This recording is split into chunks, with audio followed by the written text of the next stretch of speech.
대법원 2024년 11월 21일 선고 2021-255-853 전원 합의체 판결 사건명 손해배상 자 타인의 불법 행위로 인한 직무상 재해로 사망한 교직원의 상속인들이 망인의 일실 퇴직연금 또는 퇴직연금 일시금 상당의 손해배상 채권을 상속하는 한편 상속인들 중 일부 혹은 상속인이 아닌 사람이 사립학교 교직원 연금공단으로부터 직무상 유족연금을 지급받는 경우 일실 퇴직연금 또는 퇴직연금 일시금 상당의 손해배상 채권이 상속인들에게 상속된 후 수급권자인 상속인으로부터만 직무상 유족연금을 공제하여야 하는지 여부. 적극. 이러한 법리는 공무원 연금법상 일실 퇴직연금 또는 퇴직연금 일시금 상당의 손해배상 채권에서 유족연금 등의 공제 순서와 그 인적 범위에 관하여도 마찬가지로 적용되는지 여부. 적극. 가. 사립학교 교직원 연금법 이하 사학연금법이라 한다.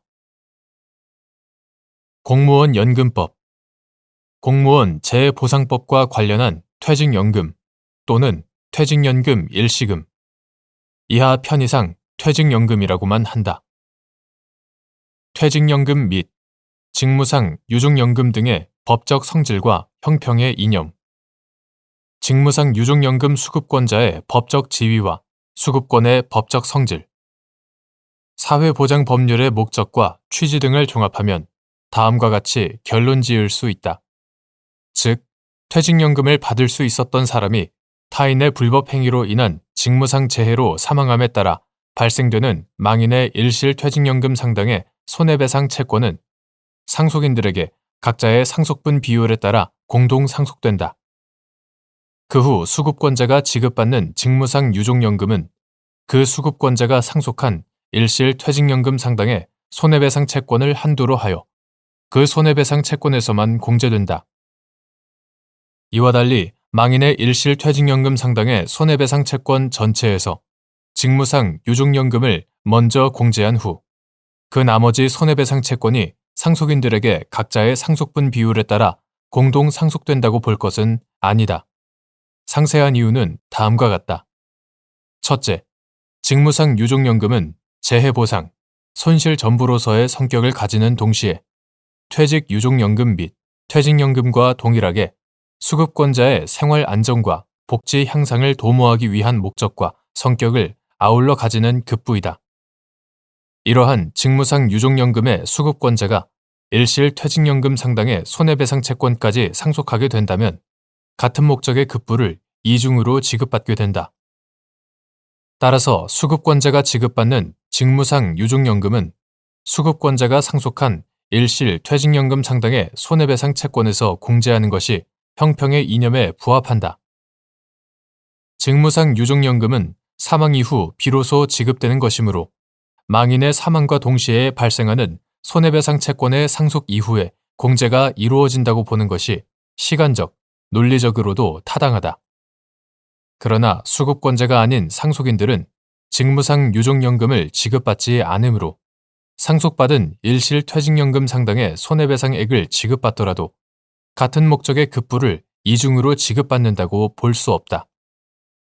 수급권자가 아닌 상속인들은 직무상 유족연금 지급으로 인한 사실상 이익을 누릴 수는 있으나 법률상 급부 이익을 받는다고 할 수는 없으므로 수급권자가 아닌 상속인들이 상속한 일실 퇴직연금 상당의 손해배상 채권에서 직무상 유족연금을 공제할 것은 아니다. 둘째, 사학연금법 제2조 제1항 제2호 강목 제2항 제3항 제36조 제37조에 의하면 직무상 유족연금은 유족의 경제적 생활 안정과 복지 향상에 이바지할 목적으로 지급되는 것으로 수급권자가 된 유족은 상속인으로서가 아니라 직접 자기의 고유의 권리로서 직무상 유족연금의 수급권을 취득하므로 그 수급권은 사망한 교직원의 상속 재산에 포함되지 아니한다. 따라서 교직원이 타인의 불법 행위로 인한 직무상 재해로 사망함에 따라 그 상속인들이 망인의 일실퇴직연금 상당의 손해배상 채권을 상속하는 한편 사학연금법 소정의 수급권자가 사립학교 교직원 연금공단으로부터 직무상 유족연금을 지급받게 되는 경우 수급권자가 아닌 상속인들이 상속한 망인의 손해배상 채권과 유족연금 수급권은 귀속 주체가 서로 상의하여 상호 보완적 관계를 인정할 수 없다.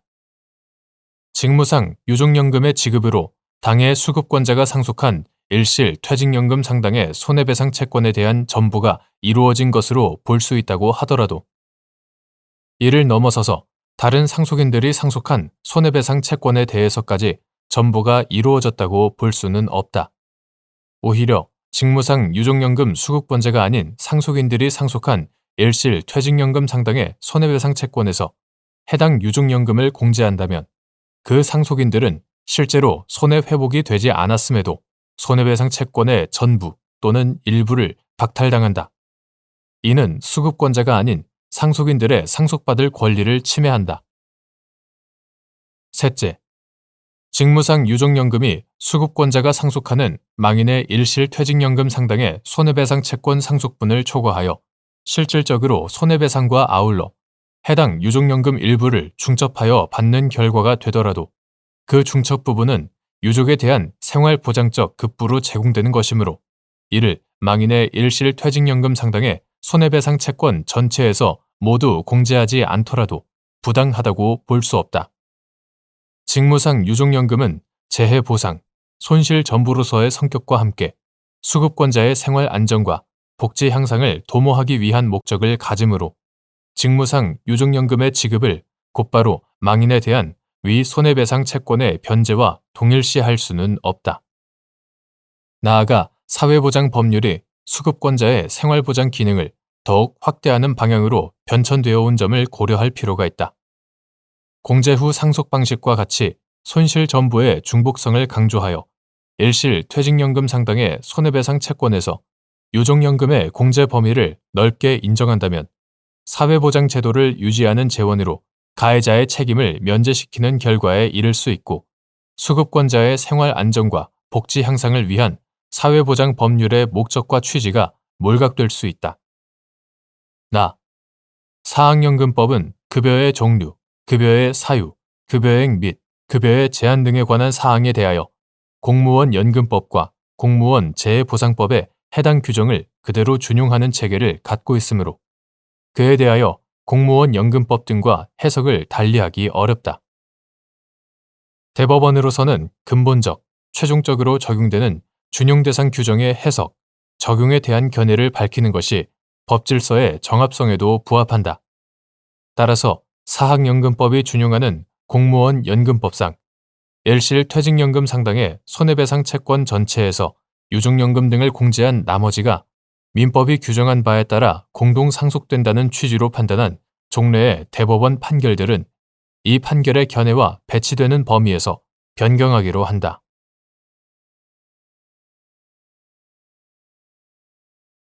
대법원 2024년 11월 28일 선고 2021-308-030 판결 사건명 마일리지 지급 1. 약관 조항이 고객에 대하여 부당하게 불리한 조항으로서 신의 성실의 원칙을 위반하여 공정성을 잃은 약관 조항이라는 이유로 무효라고 보기 위한 요건 및 이를 판단하는 기준.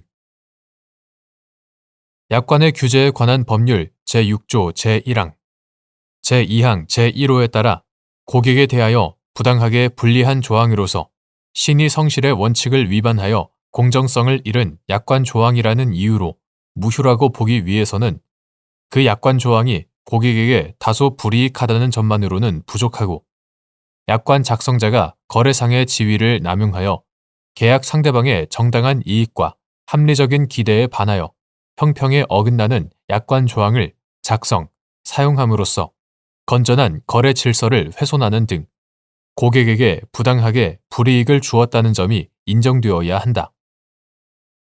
그리고 이와 같이 약관 조항의 무효 사유에 해당하는 고객에게 부당하게 불리한 조항인지는 관계 법령이나 거래 관행 등에 비추어 해당 약관 조항이 고객에게 어떠한 불이익을 발생시키는지, 고객이 사업자와 개별적으로 합의하였더라도 동일한 내용이 포함되었으리라고 할 수 있는지, 고객의 불이익을 정당화할 만한 사업주의 정당한 이익이나 합리적 사유가 있는지, 사업자가 고객의 불이익을 상쇄하거나 최소화할 만한 합리적인 조치를 두어 고객의 이익도 충분히 배려하였는지 등을 다른 약관 조항 등 계약 전체의 내용, 계약을 통해 추구하고자 한 이익의 내용과 그 사이의 균형, 거래관계의 실질적인 사정, 사업의 특성 등에 비추어 심사할 필요가 있다. 2.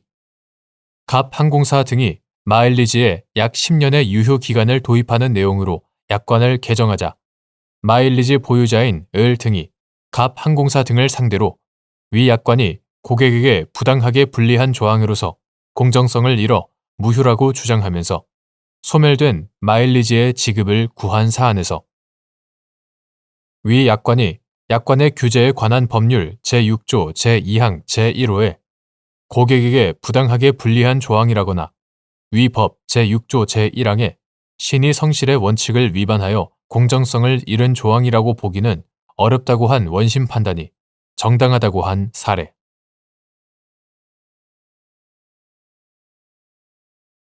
대법원 2024년 11월 28일 선고 2022-238-633 판결 사건명 보험금 1. 하나의 보험회사에 대하여 피보험자가 동일한 여러 개의 보험계약이 체결되어 있는 경우 여러 개의 보험계약에 관하여 보험계약자 또는 피보험자가 위험 변경 증가 통지 의무를 이행하였는지 판단하는 기준 및 이는 피보험자의 직업이나 직무에 따라 적용해야 할 보험료율에 차이가 있는 상해보험 계약 약관에서 피보험자가 보험계약 체결 후 직업 또는 직무를 변경하는 경우 보험계약자나 피보험자가 보험자에게 그 사실을 알리도록 규정하고 있는 때에도 마찬가지인지 여부. 적극.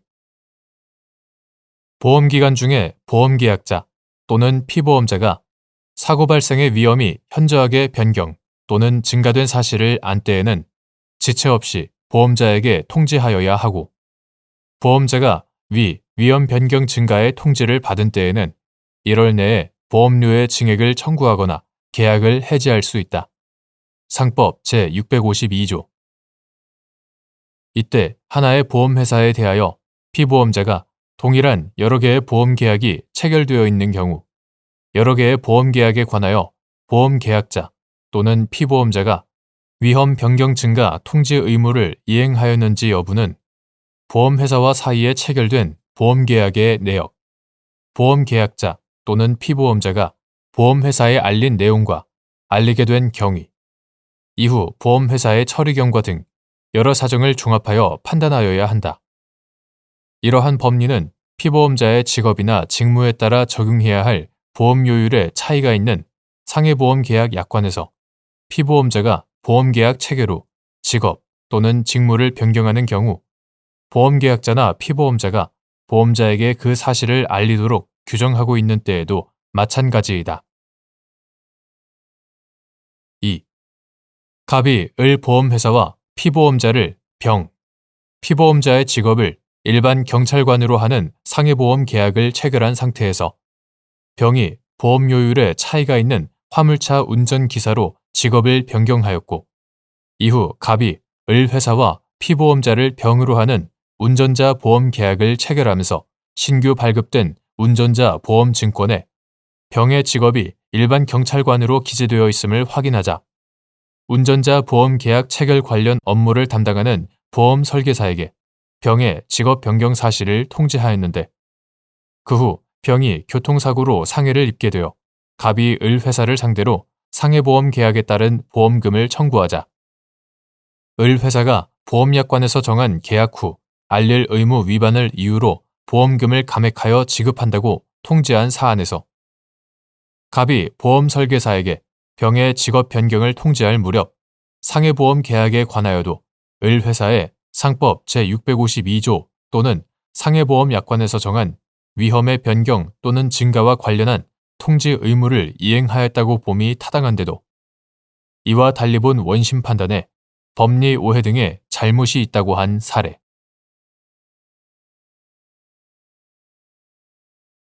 대법원 2024년 11월 28일 선고 2023-245-287 판결 사건명 운영위원 지위 부존재 확인 비법인 사단인 교회의 확인의 이익이 인정되는 경우 교회 스스로 원고가 되어 교인총회 결의의 존재를 주장하는 교인 등을 상대로 그 결의의 부존재 확인의 소를 제기할 수 있는지 여부. 적극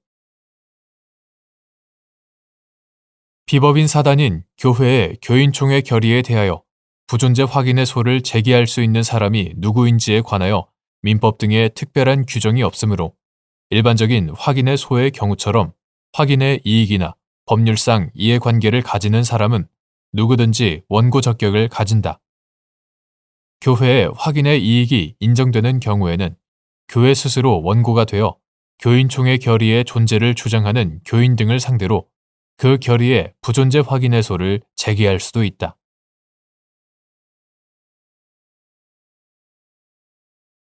대법원 2024년 11월 28일자 2023-6248 결정 사건명 중재판정 승인 및 집행결정 신청 1.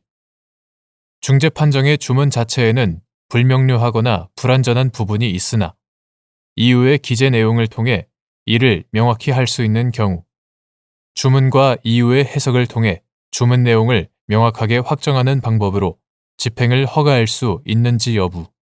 적극 및 이 경우 사실 인정과 법률 적용 등 중재 판정의 실체적 판단을 재심사하는 방법으로 중재 판정의 내용을 보충할 수 있는지 여부. 소극 중재 판정의 내용 자체가 명확한 경우 다른 자료에 의하여 이를 확장 또는 유추 해석하거나 다른 내용으로 변경할 수 있는지 여부. 소극 중재는 당사자 간의 합의로 분쟁을 법원의 재판에 의하지 아니하고 중재인의 판정에 의하여 해결하는 사적 분쟁 해결 절차로서 중재 절차에서 내려진 중재 판정은 승인 또는 집행이 거절되지 않는 한 양쪽 당사자 간의 법원의 확정 판결과 동일한 효력을 가진다. 중재법 제35조 중재법은 분쟁 해결 수단으로서 중재 절차를 선택한 당사자들의 의사를 존중하고 이를 국가의 독점적, 배타적 강제 집행권 행사와 조화시켜 적절한 균형을 도모하기 위하여 중재 판정에 대하여 법원의 허가로 집행력을 부여하는 재판인 집행결정 절차를 두고 있다. 중재법 제37조 제2항 국내 중재 판정의 경우 중재법 제38조에 열거된 사유가 없는 한 승인 또는 집행되어야 하고 중재법 제38조 외국 중재 판정의 승인 및 집행에 관한 협약 이하 뉴욕 협약이라 한다. 뉴욕 협약을 적용받는 외국 중재 판정 역시 협약에 열거된 거부 사유에 해당하는 경우에 한하여 승인 및 집행이 거부될 수 있다. 중재법 제39조 제1항 이와 같은 사적 분쟁 해결 절차인 중재제도의 목적 이를 반영하여 대한민국 중재법과 뉴욕 협약이 중재 판정에 대하여 확정 판결과 같은 효력을 인정하는 한편 그 권리 실현을 위하여 중재 판정의 승인과 집행 제도를 두면서 승인과 집행 거부 사유를 제한적으로만 열거하고 있는 점 중재 판정이 법관에 의하여 내려지는 것이 아니고 또한 외국법이 중재 판정의 준거법이 됨으로써 중재 판정 주문이 민사집행법이 요구하는 정도의 명확성과 특정성이 갖추어지지 않는 경우가 있을 수 있는 점 등을 고려하면 중재 판정의 주문 형식이나 기재 방식이 우리나라 판결과 다소 상이하다 하더라도 집행국인 우리나라 법원으로서는 중재 판정에 대하여 확정 재판 등에 의한 집행과 같거나 비슷한 정도의 법적 구제를 제공하는 것이 바람직하다. 이에 따라 중재 판정의 주문 자체에는 불명료하거나 불완전한 부분이 있으나 이후의 기재 내용을 통해 이를 명확히 할 수 있는 경우라면 중재 판정의 주문과 이후의 해석을 통해 중재 판정의 주문 내용을 명확하게 확정하는 방법으로 집행을 허가하는 것은 집행 결정을 내리는 법원의 정당한 권한 범위 내에 있다고 보아야 한다. 다만 이 경우에도 집행 결정은 중재 판정의 주문과 이후 기재 내용 자체에 기초하여야 하고 사실 인정과 법률 적용 등 중재 판정의 실체적 판단을 재심사하는 방법으로 중재 판정의 내용을 보충하여서는 아니 된다. 또한 법원은 중재 판정의 내용 자체가 명확한 경우에는 다른 자료에 의하여 이를 확장 또는 유추 해석하거나 다른 내용으로 변경할 수는 없다. 2. 외국 중재 판정의 성립 이후 민사집행법상 청구 이의의 사유가 발생한 경우 외국 중재 판정의 승인 및 집행에 관한 협약 제5조 제2항 B호의 공공질서 위반에 해당하는 것으로 보아 중재 판정의 집행을 거부할 수 있는지 여부. 적극. 외국 중재 판정은 확정 판결과 동일한 효력이 있어 기판력이 있으므로 대상이 된 청구권의 존재가 확정되고 집행 결정을 통하여 집행력을 부여받으면 우리나라 법률상의 강제 집행 절차로 나아갈 수 있게 된다. 집행 결정은 그 결정 시를 기준으로 하여 집행력의 유무를 판단하는 재판이므로 중재 판정의 성립 이후 민사집행법상 청구 이의의 사유가 발생하여 중재 판정문에 터잡아 강제 집행 절차를 밟아 나가도록 허용하는 것이 우리나라 법의 기본적 원리에 반한다는 사정이 집행재판의 심리 과정에서 드러난 경우에 법원은 외국 중재 판정의 승인 및 집행에 관한 협약 제5조 제2항 B호의 공공질서 위반에 해당하는 것으로 보아 그 중재 판정의 집행을 거부할 수 있다. 이와 같이 해석하는 것이 당사자로 하여금 집행결정의 확정 이후에 별도의 청구 이의 소송을 통하여 다투도록 하는 것보다 소송 경제에 부합하고 2016년 5월 29일 법률 제14176호로 개정된 중재법에서 중재 판정의 집행 허가를 판결에서 결정에 의하도록 변경한 후에도 중재 판정의 집행에 관한 심사 기준은 개정 전후로 큰 차이가 없어 당사자들은 종전과 같이 변론 기일이나 적어도 신문 기일에서 주장과 증명을 해야 하므로 청구 이의 사유를 항변으로 주장하는 것이 결정 절차에 적합하지 않다고 보기도 어렵다. 3. 장래의 불확정 채권에 대하여 압류가 중복된 상태에서 전부명령이 있는 경우 전부명령이 무효가 되는 압류의 경합이 있는지 판단하는 기준 전부명령이 제3채무자에게 송달된 당시에 계약상 피압류 채권액 및 그 피압류 채권액을 산정하는 방법 장래의 불확정 채권에 대하여 압류가 중복된 상태에서 전부명령이 있는 경우 그 압류의 경합으로 인하여 전부명령이 무효가 되는지는 나중에 확정된 피압류 채권액을 기준으로 판단할 것이 아니라 전부명령이 제3채무자에게 송달된 당시에 계약상 피압류 채권액을 기준으로 판단하여야 하고 장래의 불확정 채권에 대한 전부명령을 허용하는 것은 가까운 장래에 채권이 발생할 것이 상당한 정도로 기대되기 때문이므로 전부명령 송달 당시 피압류 채권의 발생 원인이 되는 계약에 그 채권액이 정해지지 아니하여 그 채권액을 알 수 없는 경우에는 그 계약의 체결 경위와 내용 및 그 이행 경과, 그 계약에 기하여 가까운 장래에 채권이 발생할 가능성 및 그 채권의 성격과 내용 등 재반 사정을 종합하여 그 계약에 의하여 장래 발생할 것이 상당히 기대되는 채권액을 산정한 후 이를 그 계약상의 피압류 채권액으로 봄이 상당하다. 4. 당사자가 중재 합의의 존부와 효력에 관하여 중재 절차에서 적절히 이의를 제기하지 아니하고 중재 합의의 존재를 전제로 중재 절차에 참여한 경우 중재 판정의 승인 및 집행 절차에서 중재 합의의 존부와 효력에 관한 이의를 제기할 수 있는지 여부 원칙적 소극 외국 중재 판정의 승인 및 집행에 관한 협약 제5조 제1항 A호 후단은 외국 중재 판정의 승인, 집행의 거부 사유 중 하나로 중재 합의가 유효하지 않은 경우를 들고 있다. 그러나 당사자가 중재 합의의 존부와 효력에 관하여 중재 절차에서 적절히 이의를 제기하지 아니하고 중재 합의가 존재함을 전제로 중재 절차에 참여한 경우에는 특별한 사정이 없는 한 당사자들 사이에 중재에 관한 새로운 합의가 성립하였거나 이에 관한 이의 제기 권한을 포기한 것으로 보아 중재 판정의 승인 및 집행 절차에서 그와 같은 이의를 제기할 수 없다고 봄이 타당하다. 그 구체적인 이유는 다음과 같다.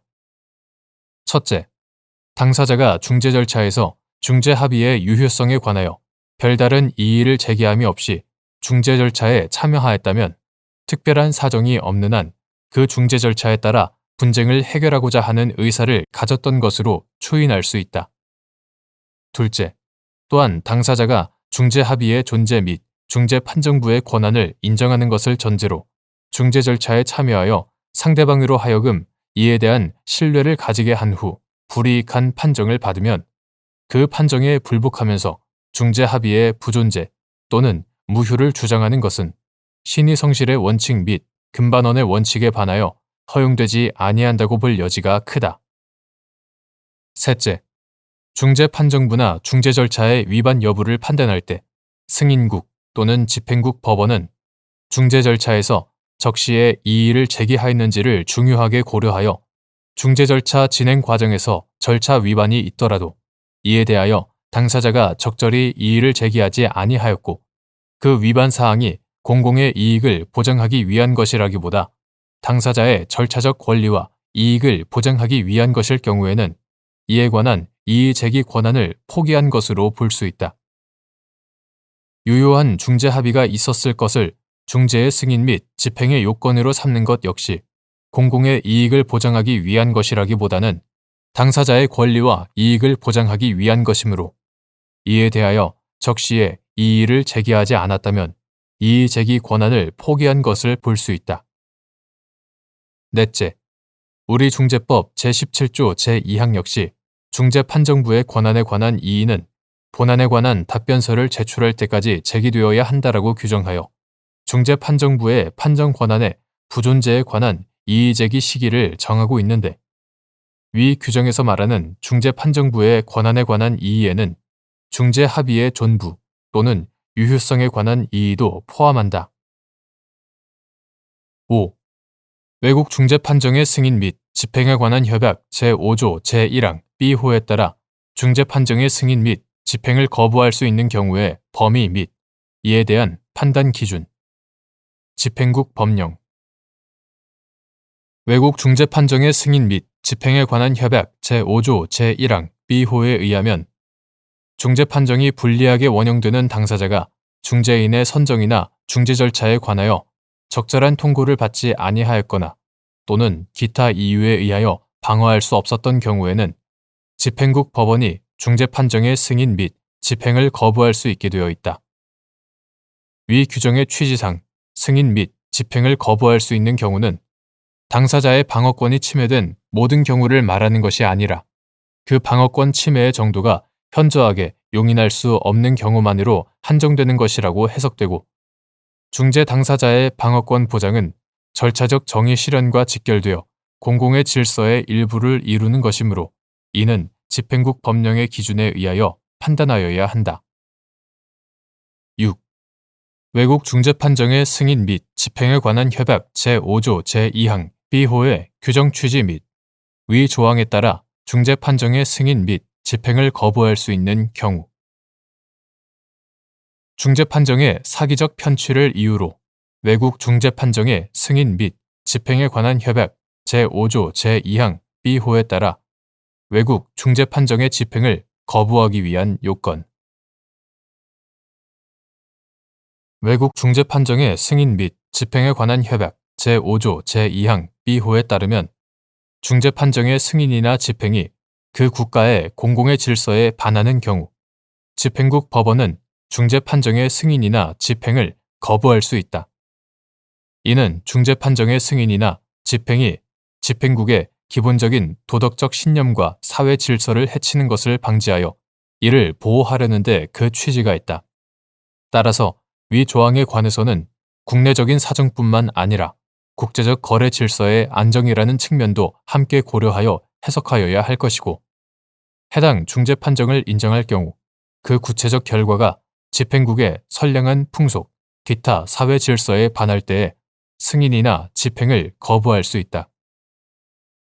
집행국 법원이 당해 외국 중재 판정의 편취 여부를 심리한다는 명목으로 실질적으로 중재인의 사실 인정과 법률 적용 등 실체적 판단의 옳고 그름을 전면적으로 재심사한 후 그 외국 중재 판정이 사기적 방법에 의하여 편취되었다고 보아 집행을 거부하는 것은 허용되지 아니하고, 다만 그 외국 중재 판정의 집행을 신청하는 당사자가 중재 절차에서 처벌받을 만한 사기적 행위를 하였다는 점이 명확한 증명력을 가진 객관적인 증거에 의하여 명백히 인정되고, 그 반대 당사자가 과실 없이 신청 당사자의 사기적인 행위를 알지 못하여 중재 절차에서 이에 대하여 공격 방어를 할 수 없었으며, 신청 당사자의 사기적 행위가 중재 판정의 쟁점과 중요한 관련이 있다는 요건이 모두 충족되는 경우에 한하여 외국 중재 판정을 취소, 정지하는 별도의 절차를 거치지 않더라도 바로 당해 외국 중재 판정의 집행을 거부할 수 있다.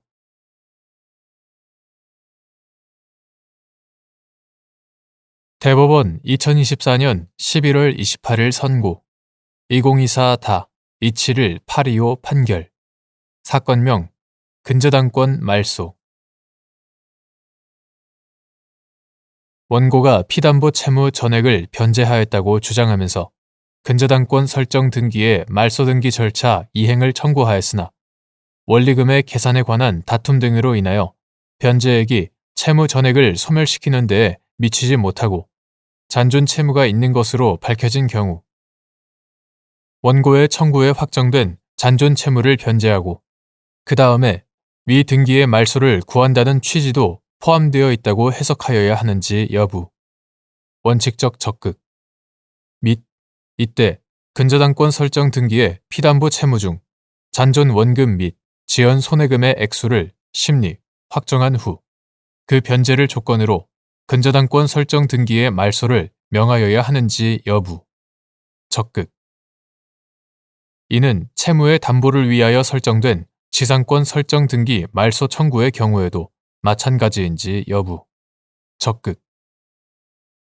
원고가 피담보 채무 전액을 변제하였다고 주장하면서 근저당권 설정 등기의 말소 등기 절차 이행을 청구하였으나 원리금의 계산에 관한 다툼 등으로 인하여 변제액이 채무 전액을 소멸시키는 데에 미치지 못하고 잔존 채무가 있는 것으로 밝혀진 경우에는 특별한 사정이 없는 한 원고의 청구에 확정된 잔존 채무를 변제하고 그 다음에 위 등기의 말소를 구한다는 취지도 포함되어 있다고 해석함이 상당하고, 이는 장래 이행에 소로서 미리 청구할 이익도 인정되므로 피담보 채무가 전액 변제되지 않았다는 이유만으로 원고의 청구를 단순히 기각할 것이 아니라 근저당권 설정 등기의 피담보 채무 중 잔존 원금 및 지연 손해금의 액수를 심리, 확정한 후 그 변제를 조건으로 근저당권 설정 등기의 말소를 명하여야 한다.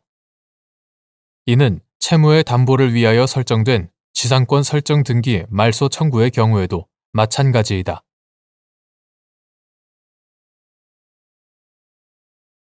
대법원 2024년 11월 28일 선고 2020-2-368-92 판결 사건명 시정명령 등 취소 청구의 소. 1. 공정거래위원회가 고시한 시장 지배적 지위 남용 행위 심사 기준에서 시장 지배적 지위 남용 행위의 하나로 정한 거래 상대방에게 정상적인 거래 관행에 비추어 타당성이 없는 조건을 제시하는 행위의 의미 및 이때 정상적인 거래 관행인지 판단하는 기준. 시장 지배적 지위 남용 행위로서의 거래 상대방에게 정상적인 거래 관행에 비추어 타당성이 없는 조건을 제시하는 행위는 시장 지배적 사업자가 거래 상대방에게 정상적인 거래 관행에 비추어 타당성이 없는 조건을 제시함으로써 그 사업자의 사업 활동을 부당하게 어렵게 하는 행위를 말한다. 여기서 정상적인 거래 관행이란 원칙적으로 해당 업계의 통상적인 거래 관행을 기준으로 판단하되 구체적 사안에 따라 바람직한 경쟁 질서에 부합하는 관행을 의미하며 현실의 거래 관행과 항상 일치하는 것은 아니다. 2. 현실의 거래 관행과 일치하지 않는 거래 관행이더라도 바람직한 경쟁 질서에 부합하는 것으로 인정될 경우 시장 지배적 지위 남용 행위 성립의 전제가 되는 정상적인 거래 관행으로 인정될 수 있는지 여부, 적극, 및 이때 무엇이 바람직한 경쟁 질서에 부합하는 정상적인 거래 관행에 해당하는지 판단하는 방법.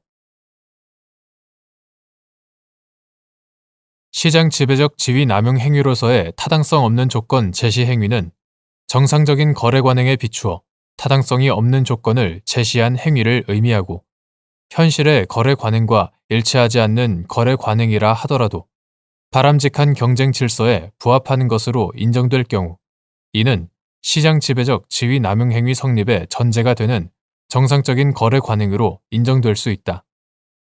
이때 무엇이 바람직한 경쟁 질서에 부합하는 정상적인 거래 관행에 해당하는지는 시장 지배적 지위의 남용을 방지하여 공정하고 자유로운 경쟁을 촉진함으로써 창의적인 기업 활동을 조성하고 궁극적으로는 국민 경제의 균형 있는 발전을 도모하고자 하는 구독점 규제 및 공정거래에 관한 법률 2020년 12월 29일 법률 제17799호로 전부 개정되기 전의 것.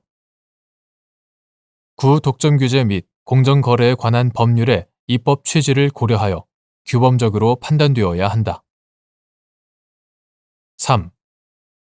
구독점 규제 및 공정거래에 관한 법률 제59조의 반대 해석상 위 법이 적용되는 대상인 저작권의 정당한 행사라고 인정되지 아니하는 행위의 의미 및 이에 해당하는지 판단하는 방법.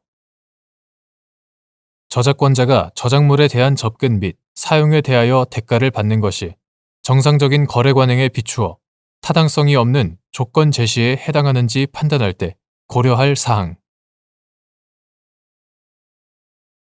구독점 규제 및 공정거래에 관한 법률 2020년 12월 29일 법률 제17799호로 전부 개정되기 전의 것. 이하 구공정거래법이라 한다. 구공정거래법 제59조의 반대 해석상 저작권의 정당한 행사라고 인정되지 아니하는 행위에 대하여는 구공정거래법이 적용된다.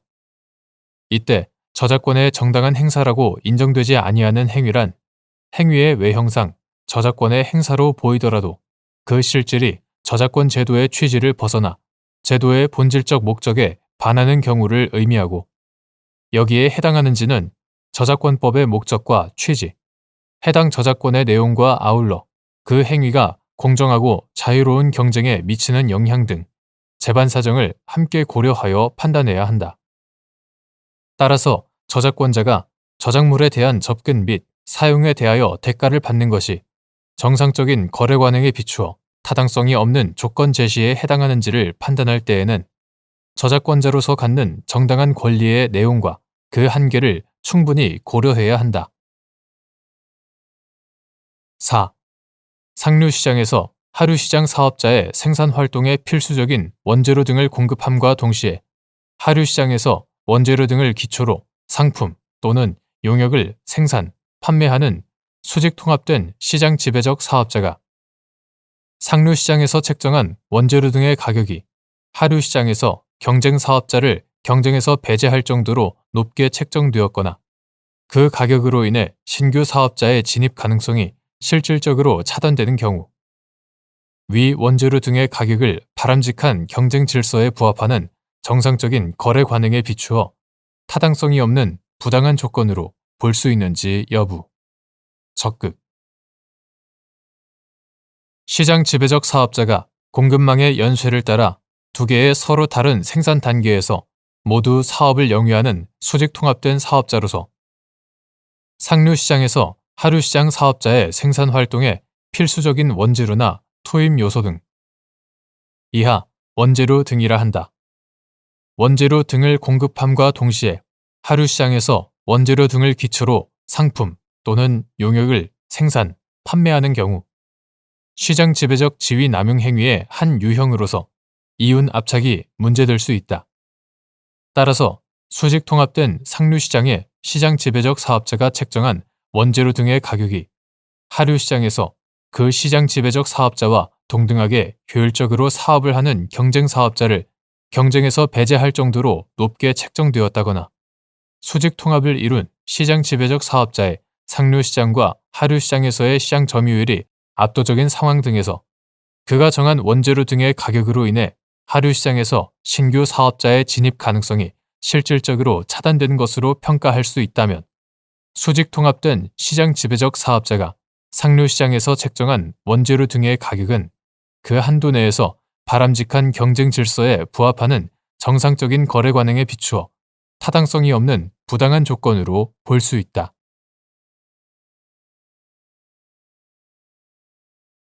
대법원 2024년 11월 28일 선고 2021-2-49208 판결 사건명 시정명령 등 취소 1. 9. 하도급 거래 공정화에 관한 법률 제3조 제1항을 위반하여 서면을 발급하지 않은 데에 대한 의무 혜택을 탓할 수 없는 행정법 일반 원칙상의 정당한 사유는 발급된 서면의 일부 사항 기재 누락에 관한 같은 조 제3항에서 구체적으로 정한 정당한 사유보다 엄격하게 인정되어야 하는지 여부, 적극 및 이때 행정법 일반 원칙상의 정당한 사유가 존재한다는 점에 관한 증명 책임의 소재. 이를 주장하는 원고. 행정법규 위반에 대하여 가하는 제재 조치는 위반자의 의무 혜택을 탓할 수 없는 정당한 사유가 있는 경우까지 부과할 수 있는 것은 아니다. 이와 관련하여 구하도급 거래 공정화에 관한 법률 2010년 1월 25일 법률 제9971호로 개정되기 전의 것 구하도급 거래 공정화에 관한 법률 제3조 제1항은 원 사업자로 하여금 정당한 사유가 없으면 같은 조 제2항의 사항을 적은 서면을 수급 사업자가 위탁에 따른 작업을 시작하기 전까지 발급하도록 규정하였다. 그런데 2010년 1월 25일 개정된 구하도급 거래 공정화에 관한 법률 2016년 12월 20일 법률 제14456호로 개정되기 전의 것 이하 구하도급법이라 한다. 구하도급법 제3조 제1항에서 원사업자의 수급사업자에 대한 위와 같은 서면 발급 의무의 일반적 면제 사유인 정당한 사유 기재 부분이 삭제되면서 같은 조 제3항에서 위탁 시점에 확정하기 곤란한 사항에 대하여는 재해, 사고로 인한 긴급 복구 공사를 하는 경우 등 정당한 사유가 있는 경우에는 해당 사항을 적지 아니한 서면을 발급할 수 있다라는 규정이 신설됨으로써 발급된 서면의 일부 사항에 대한 기재를 누락할 수 있는 예외적 면제 사유인 정당한 사유만이 규정되었다. 위와 같이 2010년 1월 25일 개정된 구하도급법 제3조는 정당한 사유 유무를 불문하고 서면 발급 의무를 원칙적으로 부과하고 있고 단지 서면에 기재되어야 하는 사항 중 일부에 대한 기재 의무를 예외적으로 면제하고 있을 뿐이다.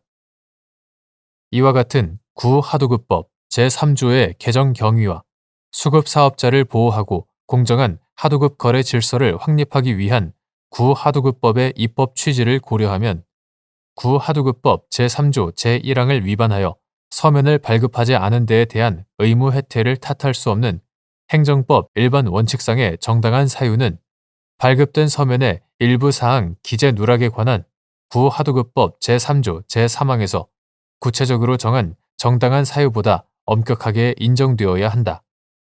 이때 행정법 일반 원칙상의 정당한 사유가 존재한다는 점에 관한 증명 책임은 이를 주장하는 원고에게 있다. 2. 하도급 거래 공정화에 관한 법률 제4조 제2항 제5호에서 부당한 하도급 대금의 결정 행위로 정한 원 사업자가 일방적으로 낮은 단가에 의하여 하도급 대금을 결정하는 행위의 의미. 이때 단가가 낮은지 여부를 판단하는 기준 및 그 기준인 일반적으로 지급되는 대가의 수준을 인정하는 방법.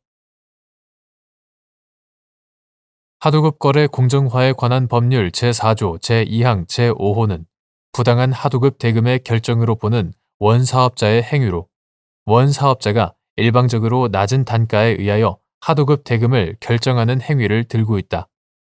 이는 원사업자가 거래상 우월적 지위에 있음을 기화로 하여 수급사업자의 실질적인 동의나 승낙이 없음에도 단가 등을 낮게 정하는 방식으로 일방적으로 하도급 대금을 결정하는 행위를 말한다. 여기서 단가가 낮은지 여부는 위탁 목적물 등과 같거나 유사한 것에 대하여 일반적으로 지급되는 대가보다 낮은 수준인지를 기준으로 판단하여야 한다. 일반적으로 지급되는 대가의 수준은 문제가 된 행위 당사자들 사이에 있었던 종전 거래의 내용, 비교의 대상이 되는 다른 거래들, 이하 비교 대상 거래라고 한다. 비교 대상 거래에서 형성된 대가 수준의 정도와 편차, 비교 대상 거래의 시점, 방식, 규모, 기간과 비교 대상 거래 사업자들의 시장에서의 지위나 사업 규모, 거래 당시의 물가 등 시장 상황 등을 두루 고려하여 인정할 수 있다.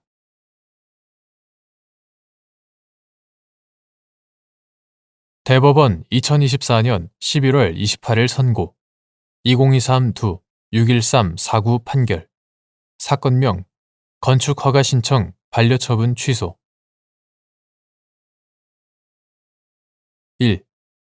행정청이 당초 처분의 근거로 삼은 사유와 사회적 사실관계의 기본적 동일성이 인정되더라도 그에 대한 규범적 평가와 처분의 근거 법령 변경으로 당초 처분의 내용을 변경할 필요성이 제기되는 경우 행정처분의 적법성과 효력을 다투는 항고소송에서 당초 처분의 내용을 그대로 유지한 채 근거 법령만 추가, 변경하는 것이 허용되는지 여부. 소극. 행정처분의 적법성과 효력을 다투는 항고소송에서는 처분청이 당초 처분의 근거로 삼은 사유와 기본적 사실관계의 동일성이 인정되지 않는 별개의 사유를 주장하는 것은 원칙적으로 허용되지 않는다. 이를 처분사유 추가, 변경 제한 법리라고 한다. 여기서 기본적 사실관계의 동일성 유무는 처분사유를 법률적으로 평가하기 이전에 구체적인 사실에 착안하여 그 기초가 되는 사회적 사실관계가 기본적인 점에서 동일한지에 따라 판단하는 것이 원칙이고 행정청이 처분 당시에 제시한 구체적 사실을 변경하지 않는 범위 내에서 단지 처분의 근거 법령만을 추가, 변경하거나 당초의 처분 사유를 구체적으로 표시하는 것에 불과한 경우에는 새로운 처분 사유를 추가하거나 변경하는 것이라고 볼 수 없다. 그러나 사회적 사실관계의 기본적 동일성이 인정되는 경우라고 하더라도 그에 대한 규범적 평가와 처분의 근거 법령의 변경으로 예를 들어 기속행위가 재량행위로 변경되는 경우와 같이 당초 처분의 내용을 변경할 필요성이 제기되는 경우에는 해당 처분을 취소한 후 처분청으로 하여금 다시 처분 절차를 거쳐 새로운 처분을 하도록 하여야 할 것이지 당초 처분의 내용을 그대로 유지한 채 근거 법령만 추가, 변경하는 것은 허용될 수 없다. 2.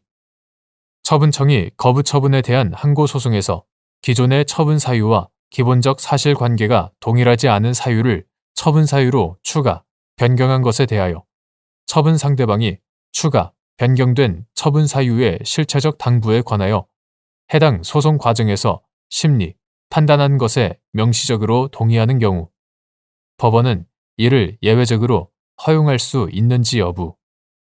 적극. 이에 대하여 처분 상대방이 아무런 의견을 밝히지 않는 경우 법원이 취할 조치.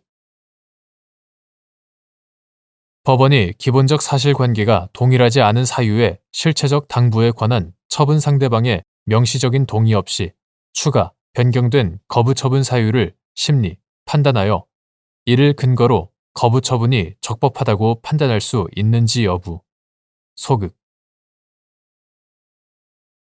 처분청이 기본적 사실관계의 동일성이 인정되지 않는 별개의 사실을 들어 처분 사유로 주장하는 것이 허용되지 않는다고 해석하는 이유는 행정처분의 상대방의 방어권을 보장함으로써 실질적 법치주의를 구현하고 행정처분의 상대방에 대한 신뢰를 보호하고자 하는 데에 취지가 있음을 고려하면 처분청이 거부처분에 대한 항고소송에서 기존의 처분 사유와 기본적 사실관계가 동일하지 않은 사유를 처분 사유로 추가, 변경한 것에 대하여 처분 상대방이 추가, 변경된 처분 사유의 실체적 당부에 관하여 해당 소송 과정에서 심리, 판단하는 것에 명시적으로 동의하는 경우에는 법원으로서는 그 처분 사유가 기존의 처분 사유와 기본적 사실관계가 동일한지와 무관하게 예외적으로 이를 허용할 수 있다. 처분 상대방으로서는 처분청이 별개의 사실을 바탕으로 새롭게 주장하는 처분 사유까지 동일 소송 절차 내에서 판단을 받음으로써 분쟁을 한꺼번에 해결하는 것을 유효, 적절한 수단으로서 선택할 수도 있으므로 처분 상대방의 그러한 절차적 선택을 존중하는 것이 처분 사유 추가, 변경, 제한 법리의 기본 취지와도 부합하기 때문이다. 그렇다면 법원은 처분 상대방의 명시적 동의에 따라 처분 사유의 추가, 변경을 허용할 경우 추가, 변경된 거부처분 사유가 당초 거부처분 사유와 기본적 사실관계의 동일성이 인정되지 않더라도 처분 사유 추가, 변경, 제한 법리에 따라 처분청의 주장을 형식적으로 배척할 것이 아니라 추가 변경된 거부처분 사유의 실체적 당부에 관하여 심리 판단해야 한다. 그 결과 추가 변경된 거부처분 사유도 실체적으로 위법하여 처분을 취소하는 판결이 선고, 확정되는 경우 추가 변경된 거부처분 사유에 관한 법원의 판단에 대해서까지 취소 판결의 기속력이 미친다고 보아야 한다. 이와 달리 처분 상대방의 명시적인 동의가 없다면 법원으로서는 처분 사유 추가, 변경 제한 법리의 원칙으로 돌아가 처분청의 거부처분 사유 추가 변경을 허용해서는 안 된다.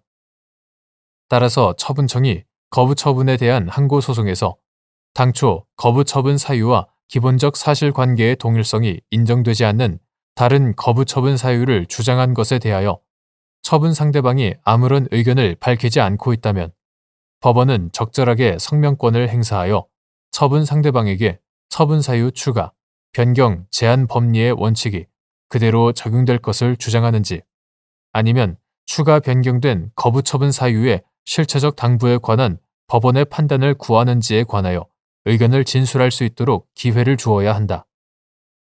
그리고 법원이 기본적 사실관계가 동일하지 않은 사유의 실체적 당부에 관한 처분 상대방의 명시적인 동의 없이 추가, 변경된 거부처분 사유를 심리 판단하여 이를 근거로 거부처분이 적법하다고 판단한 것은 행정소송법상 직권심리주의의 한계를 벗어난 것으로 허용될 수 없다.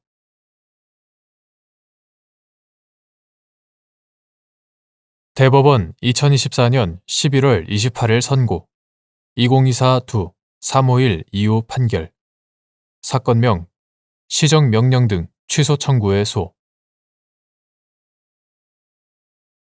1. 구 하도급 거래 공정화에 관한 법률 제3조 제1항을 위반하여 서면을 발급하지 않은 데에 대한 의무 해태를 탓할 수 없는 행정법 일반 원칙상의 정당한 사유는 발급된 서면의 일부 사항 기재 누락에 관한 같은 조 제3항에서 구체적으로 정한 정당한 사유보다 엄격하게 인정되어야 하는지 여부, 적극 및 이때 행정법 일반 원칙상의 정당한 사유가 존재한다는 점에 관한 증명 책임의 소재, 이를 주장하는 원고. 행정법규 위반에 대하여 가하는 제재 조치는 위반자의 의무 해태를 탓할 수 없는 정당한 사유가 있는 경우까지 부과할 수 있는 것은 아니다. 이와 관련하여 구 하도급 거래 공정화에 관한 법률 2010년 1월 25일 법률 제9971호로 개정되기 전의 것. 구 하도급 거래 공정화에 관한 법률 제3조 제1항은 원사업자로 하여금 정당한 사유가 없으면 같은 조 제2항의 사항을 적은 서면을 수급사업자가 위탁에 따른 작업을 시작하기 전까지 발급하도록 규정하였다. 그런데 2010년 1월 25일 개정된 구하도급 거래 공정화에 관한 법률, 2019년 4월 30일 법률 제16423호로 개정되기 전의 것, 이하 구하도급법이라 한다.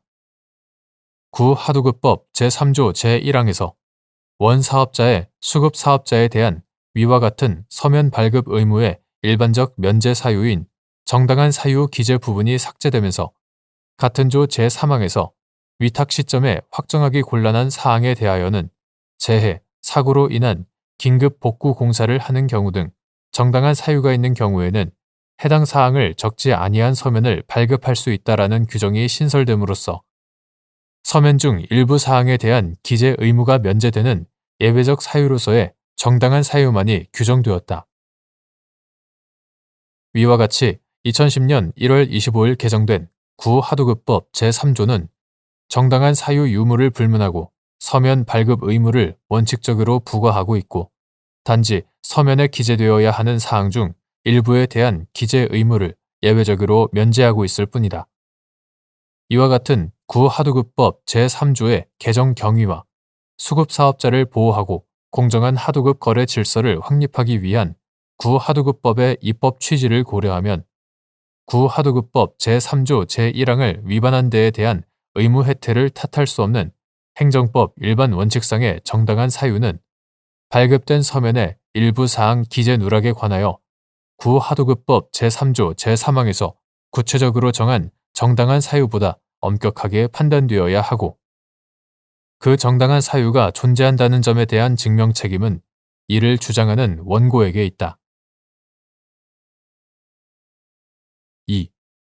하도급 거래 공정화에 관한 법률 제4조 제2항 제1호에서 부당한 하도급 대금의 결정 행위로 정한 정당한 사유 없이 일률적인 비율로 단가를 인하하여 하도급 대금을 결정하는 행위에서 일률적인 비율로 단가를 인하한다는 의미 및 결정된 인하율이 수급사업자에 따라 어느 정도 편차가 있더라도 전체적으로 동일하거나 일정한 구분에 따른 비율로 단가를 인하한 것으로 볼 수 있는 경우, 일률적인 비율로 단가를 인하하여 하도급 대금을 결정하는 행위에 해당하는지 여부, 적극.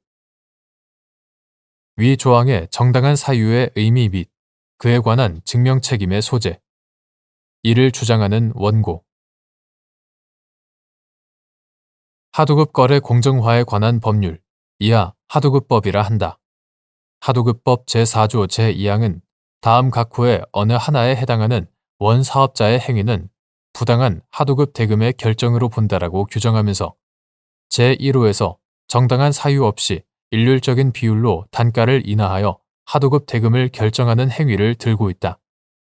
여기서 일률적인 비율로 단가를 인하한다는 의미는 둘 이상의 수급사업자나 품목에 관하여 수급사업자의 경영 상황, 시장 상황, 목적물 등의 종류, 거래 규모, 규격, 품질, 용도, 원재료, 제조 공법, 공정 등 개별적인 사정에 차이가 있는데도 동일한 비율 또는 위와 같은 차이를 반영하지 않고 일정한 구분에 따른 비율로 단가를 인하한 것을 말한다. 그 결정된 인하율이 수급사업자에 따라 어느 정도 편차가 있더라도 위 기준에 비추어 전체적으로 동일하거나 일정한 구분에 따른 비율로 단가를 인하한 것으로 볼 수 있다면 일률적인 비율로 단가를 인하하여 하도급 대금을 결정하는 행위에 해당한다. 한편 하도급법 제4조 제2항 제1호에서 정한 정당한 사유는 일률적인 비율로 단가를 인하하여 하도급 대금을 결정하는 행위를 정당화할 객관적이고 합리적인 사정이 인정되는 경우를 의미하고, 그 증명 책임은 이를 주장하는 원고에게 있다. 3. 하도급 거래 공정화에 관한 법률 제4조 제2항 제5호에서 부당한 하도급 대금의 결정 행위로 정한 원사업자가 일방적으로 낮은 단가에 의하여 하도급 대금을 결정하는 행위의 의미 및 위 조항 위반의 성립 요건.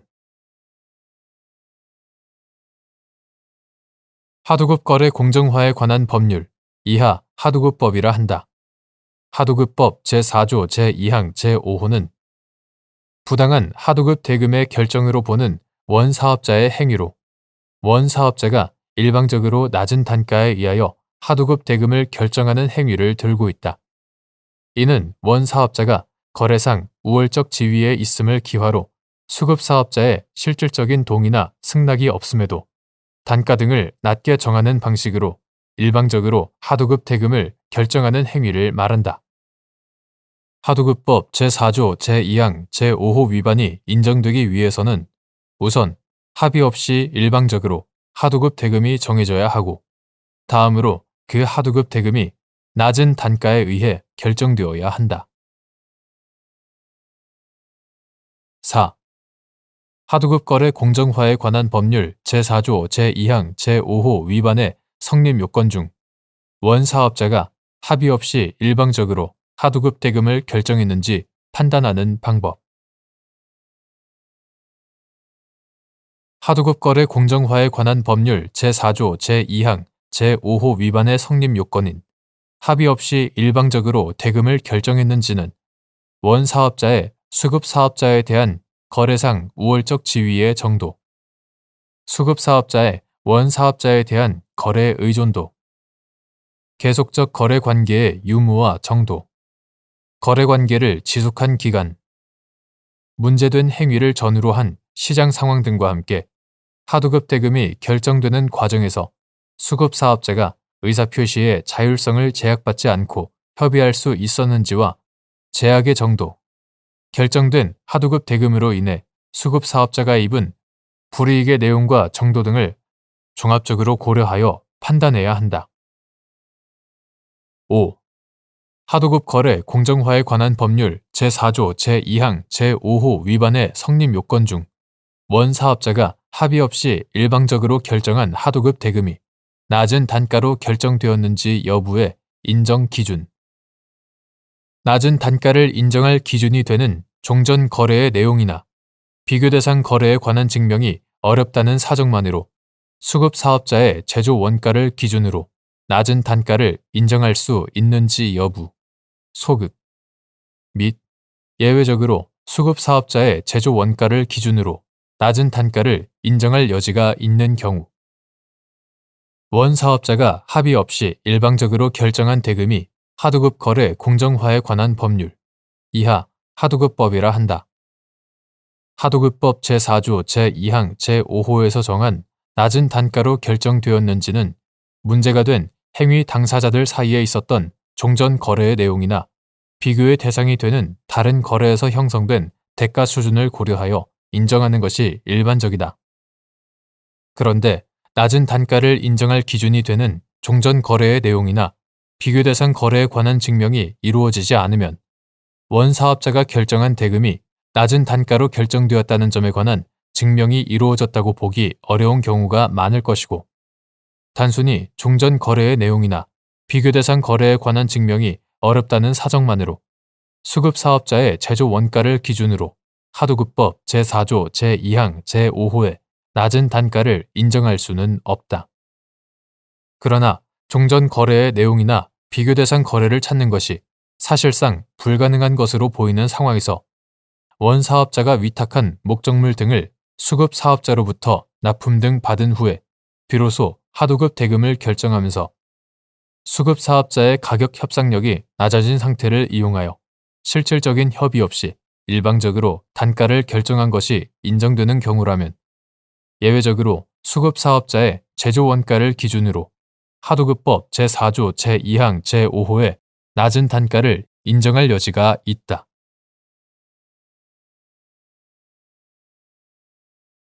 대법원 2024년 11월 28일 선고 2021-2-63044 판결 사건명 경정 거부 처분 취소 구교육세법 시행령 제5조 제2호 단서 감옥의 만기, 사망, 해약 등으로 소멸된 책임준비금 해당에게 보험료 적립금과 무관하게 상해, 질병 등 약정 보험사고가 발생하여 보험금이 지급됨에 따라 소멸된 지급준비금이 포함되는지 여부, 소급 구교육세법 시행령 2019년 2월 12일 대통령령 제295-295호로 개정되기 전의 것. 구교육세법 시행령 제5조 제2호 단서 감옥에 만기, 사망, 해약 등으로 소멸된 책임준비금 해당액에 보험료 적립금과 무관하게 상해, 질병 등 약정보험 사고가 발생하여 보험금이 지급됨에 따라 소멸된 지급준비금은 포함된다고 볼 수 없다.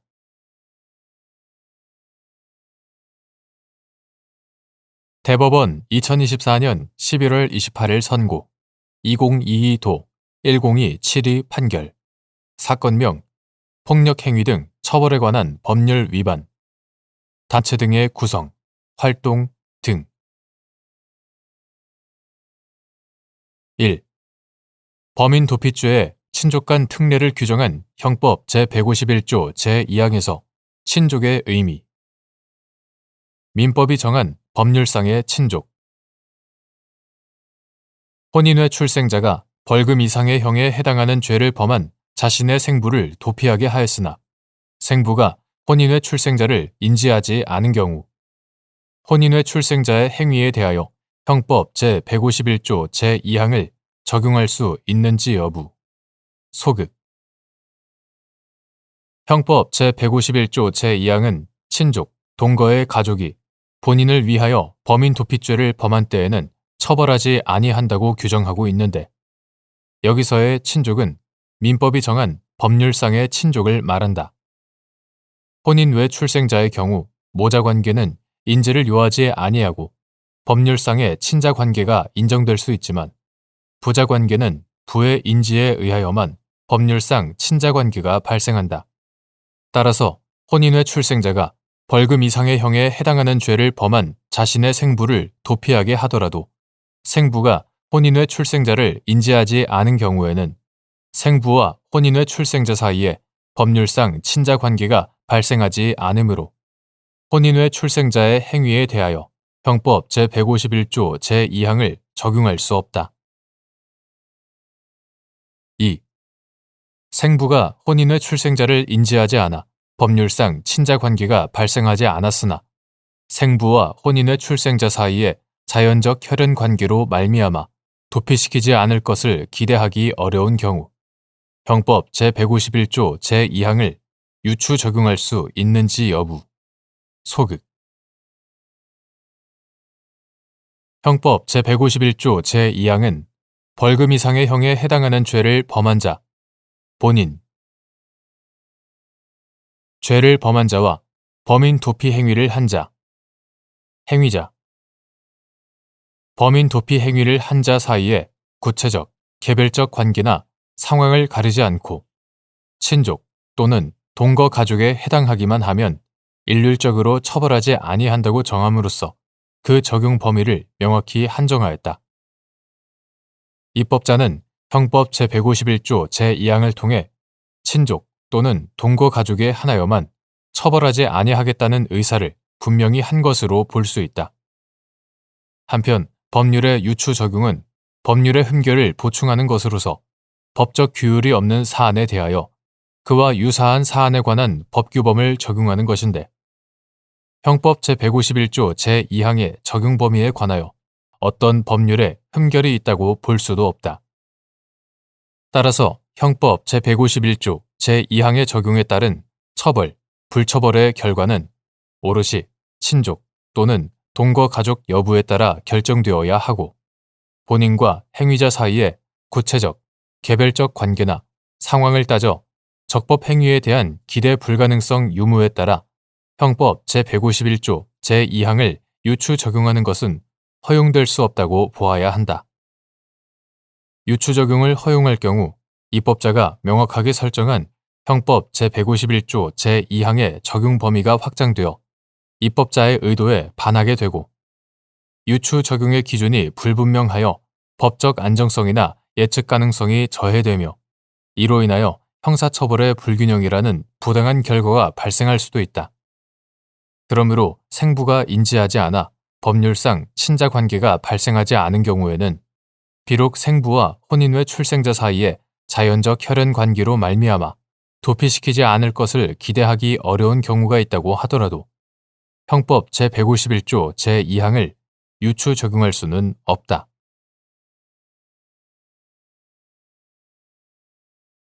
대법원 2024년 11월 28일 선고 2022도 10688 판결 사건명 성폭력 범죄의 처벌 등에 관한 특례법 위반 통신매체 이용 음란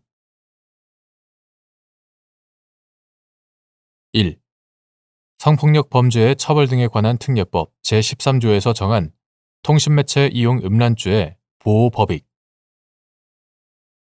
위 통신매체 이용 음란죄에서 성적 수치심이나 혐오감을 일으키는 것의 의미 통신매체를 이용한 대화 또는 메시지 등 전달 과정에서 이루어진 어떠한 행위가 성적 수치심이나 혐오감을 일으키는 말, 음향, 글, 그림, 영상 또는 물건에 해당하는지 판단하는 기준. 성폭력 범죄의 처벌 등에 관한 특례법, 이하 성폭력 처벌법이라고 한다. 성폭력 처벌법 제13조는 자기 또는 다른 사람의 성적 욕망을 유발하거나 만족시킬 목적으로 전화, 우편, 컴퓨터, 그 밖의 통신매체를 통하여 성적 수치심이나 혐오감을 일으키는 말, 음향, 글, 그림, 영상 또는 물건, 이하 성적 수치심을 일으키는 글 등이라고 한다. 성적 수치심을 일으키는 글 등을 상대방에게 도달하게 한 사람을 처벌하고 있다. 성폭력 처벌법 위반, 통신매체 이용 음란.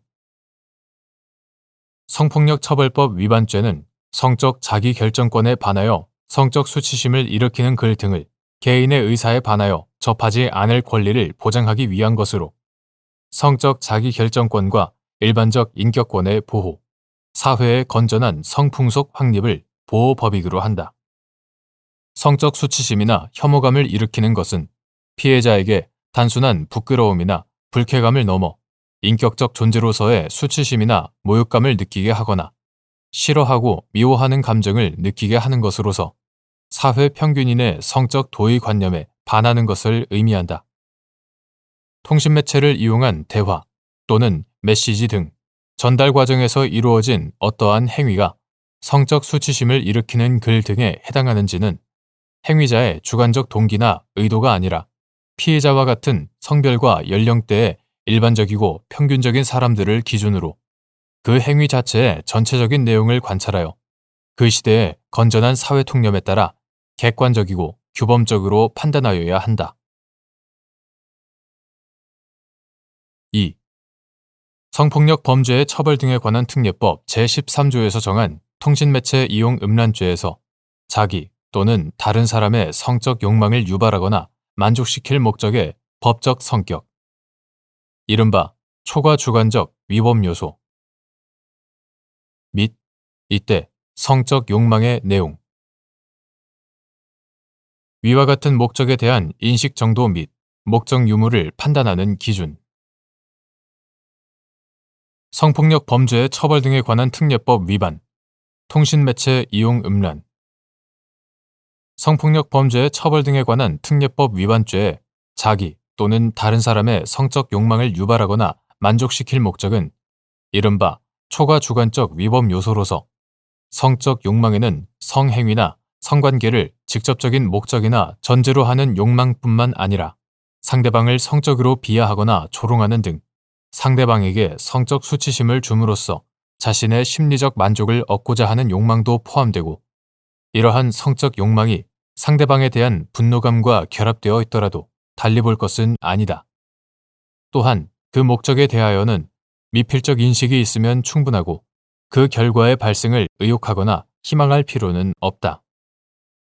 자기 또는 다른 사람의 성적 욕망을 유발하거나 만족시킬 목적이 있는지는 통신매체 이용 음란죄의 입법 목적이 통신매체를 통하여 인격적 존재로서의 수치심이나 모욕감 등을 느끼게 하는 말 등을 개인의 의사에 반하여 일방적으로 접하지 아니하도록 함으로써 성적 자기 결정권과 일반적 인격권을 보호하고 이를 통하여 건강한 성풍속을 확립하고자 함에 있음을 염두에 두고 외부적으로 드러난 표현의 내용과 정도, 피고인과 피해자의 관계, 행위의 동기와 경위, 행위의 수단과 방법, 행위의 내용과 태양 등 여러 사정을 종합하여 사회 통념에 비추어 합리적으로 판단하여야 한다. 3.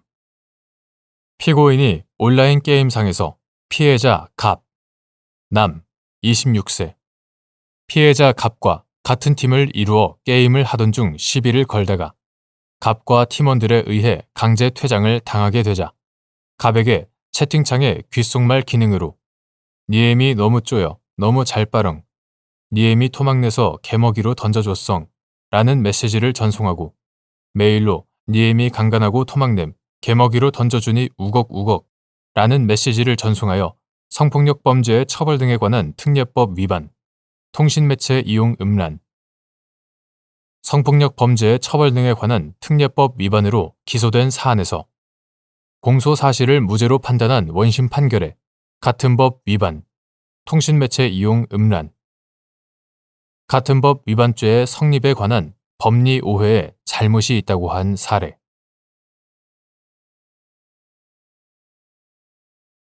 대법원 2024년 11월 28일 선고 2023도 7199 판결 사건명 성폭력 범죄의 처벌 등에 관한 특례법 위반 통신매체 이용 음란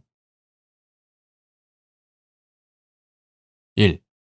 성폭력 범죄의 처벌 등에 관한 특례법 제13조에서 정한 통신매체 이용 음란죄의 보호법익 위 통신매체 이용 음란죄에서 자기 또는 다른 사람의 성적 욕망을 유발하거나 만족시킬 목적이 있는지 판단하는 기준 성폭력 범죄의 처벌 등에 관한 특례법 이하 성폭력 처벌법이라 한다. 성폭력 처벌법 제13조는 자기 또는 다른 사람의 성적 욕망을 유발하거나 만족시킬 목적으로 전화, 우편, 컴퓨터, 그 밖의 통신매체를 통하여 성적 수치심이나 혐오감을 일으키는 말, 음향, 글, 그림, 영상 또는 물건, 이하 성적 수치심을 일으키는 글 등이라 한다. 성적 수치심을 일으키는 글 등을 상대방에게 도달하게 한 사람을 처벌하고 있다. 성폭력 처벌법 제13조에서 정한 통신매체 이용 음란죄는 성적 자기결정권에 반하여 성적 수치심을 일으키는 글 등을 개인의 의사에 반하여 접하지 않을 권리를 보장하기 위한 것으로 성적 자기결정권과 일반적 인격권의 보호, 사회의 건전한 성풍속 확립을 보호법익으로 한다. 자기 또는 다른 사람의 성적 욕망을 유발하거나 만족시킬 목적이 있는지는 피고인과 피해자의 관계, 행위의 동기와 경위, 행위의 수단과 방법, 행위의 내용과 태양, 상대방의 성격과 범위 등 여러 사정을 종합하여 사회 통념에 비추어 합리적으로 판단하여야 한다. 2. 피고인이 인터넷 게임을 하던 중 같은 게임을 하던 피해자 갑, 여 29세 피해자 갑에게 게임 내 채팅창을 이용하여 네 이응미가 입으로 봉사하는 거 보고 네 이응비는 지금 네 이응미가 내 주니어 빠는 거 관전 중이셔. 네 이응미 몸매 관리 좀 하라 해. 그게 더 흥분돼.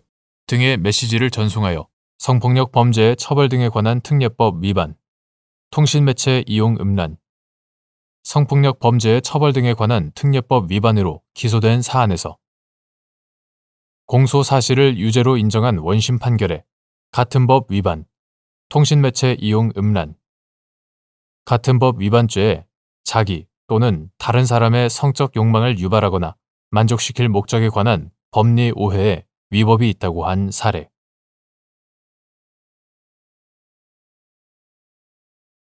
대법원 2024년 11월 28일 선고 2024도 12324 판결 사건명 군인 등 강제추행 변경된 죄명 군인 등 준강제추행 미수 1. 제1심 증인이 한 진술의 신빙성 유무에 대한 제1심의 판단을 항소심이 뒤집을 수 있는지 여부 원칙적 소극 형사소송법이 채택하고 있는 직접 심리주의의 정신에 따라 제1심 증인의 진술에 대한 제1심과 항소심의 신빙성 평가 방법의 차이를 고려해보면 제1심 판결 내용과 제1심에서 적법하게 증거조사를 거친 증거들에 비추어 제1심 증인이 한 진술의 신빙성 유무에 대한 제1심의 판단이 명백하게 잘못되었다고 볼 특별한 사정이 있거나 제1심의 증거조사 결과와 항소심 변론 종결 시까지 추가로 이루어진 증거조사 결과를 종합하여 제1심 증인이 한 진술의 신빙성 유무에 대한 제1심의 판단을 그대로 유지하는 것이 현저히 부당하다고 인정되는 예외적인 경우가 아니라면 항소심으로서는 제1심 증인이 한 진술의 신빙성 유무에 대한 제1심의 판단이 항소심의 판단과 다르다는 이유만으로 이에 대한 제1심의 판단을 함부로 뒤집어서는 아니 된다. 2. 성폭력 사건에서 피고인이 공소사실을 부인하고 있고 공소사실에 부합하는 직접 증거로 사실상 피해자의 진술이 유일한 경우 피해자의 진술이 합리적인 의심을 배제할 만한 신빙성이 있는지 판단하는 방법 및 사소한 사항에 관한 진술에 다소 일관성이 없다는 등의 사정만으로 그 진술의 신빙성을 배척할 수 있는지 여부. 원칙적 소급. 성폭력 사건에서 피고인이 공소사실을 부인하고 있고 공소사실에 부합하는 직접 증거로 사실상 피해자의 진술이 유일한 경우 피해자의 진술이 합리적인 의심을 배제할 만한 신빙성이 있는지는 그 진술 내용의 주요한 부분이 일관되고 구체적인지 진술 내용이 논리와 경험칙에 비추어 합리적이고 진술 자체로 모순되거나 객관적으로 확인된 사실이나 사정과 모순되지는 않는지 또는 허위로 피고인에게 불리한 진술을 할 만한 동기나 이유가 있는지 등을 종합적으로 고려하여 신중하게 판단하여야 하고 그 밖의 사소한 사항에 관한 진술에 다소 일관성이 없다는 등의 사정만으로 그 진술의 신빙성을 특별한 이유 없이 함부로 배척해서는 아니 된다. 3. 중대장인 피고인이 같은 중대 소대장인 피해자 갑이 실제로는 한거불능 상태에서 잠이 든 것이 아님에도 취기로 잠들어 한거불능 상태에 있다고 오인하고 갑의 한거불능 상태를 이용하여 추행하려고 하였으나 미수에 그쳤다는 내용으로 기소된 사안에서 제1심이 이미 고려한 사정 또는 공소사실과 직접적인 관련이 없는 부수적인 사정만을 들어 갑 진술의 신빙성에 관한 제1심의 판단을 뒤집어 공소사실에 관하여 무죄를 선고한 원심 판단에 법리 오해에 잘못이 있다고 한 사례.